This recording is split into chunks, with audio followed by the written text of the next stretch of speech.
So hi, I am Annalie Alinar. I am 21 years old and I am third year BP. So the contributor that I chose is Frederick Taylor. And so at this juncture, I will discuss to you and share to you my research about Frederick Taylor. So, I mean, short background about him and his contribution to management. Okay, so Frederick Taylor. So Frederick Winslow Taylor from 1856 to 1915.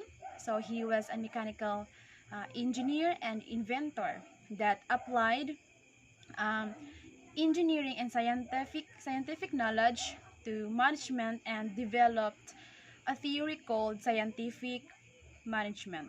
So he completed his degree in mechanical engineering from Stephen Institute of Technology and in technology in 1883, and he is well known as the father of scientific management.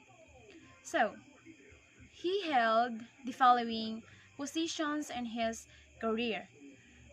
So in 1874, he was the apprentice mechanist.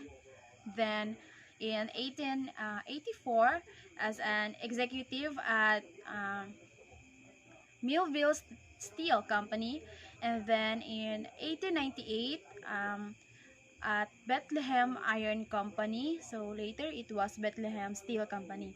Then in 1800 as professor at Tech School of Business, and from 1906 to 1907 was the president of American Society of Mechanical Engineering. Okay, so his contribution.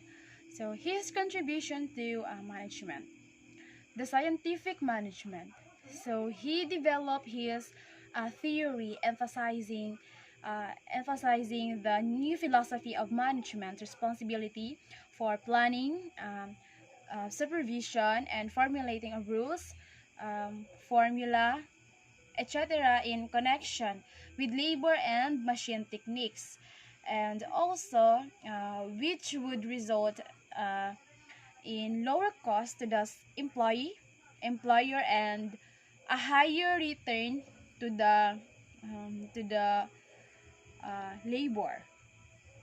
So Taylor's chief contribution to the development of management theory was an application of scientific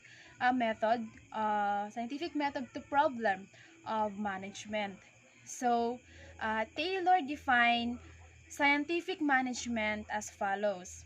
So, according to Frederick Taylor, that scientific management is concerned with knowing exactly what you want or what you wanted to do. Call them, see as they do it in the best and cheapest way. Okay. So his contribution, the scientific management theory, is very significant. Yeah, in his theory, so he advanced the idea that workers and management should have or should cooperate with one another, and this was very different from the way work was typically done for businesses beforehand. So a factory manager at that time had very little contact with the worker, and he left them in their own to produce the necessary product. So there was no standardization, and a worker's main motivation was often continued employment. So there was no incentive to work as an efficiently or to work and quickly or and efficiently as possible. So Taylor believed that workers are motivated by money, so he promoted the idea of a fair day's pay for a fair day's work. So in other words, uh, if the worker didn't achieve the enough in a day, so he didn't deserve to be paid as much as another worker who was highly productive. Yes. So that was the contribution of Frederick Taylor, and I hope you guys learned something. So once again, I am Annalie Alunar, and thank you and God bless.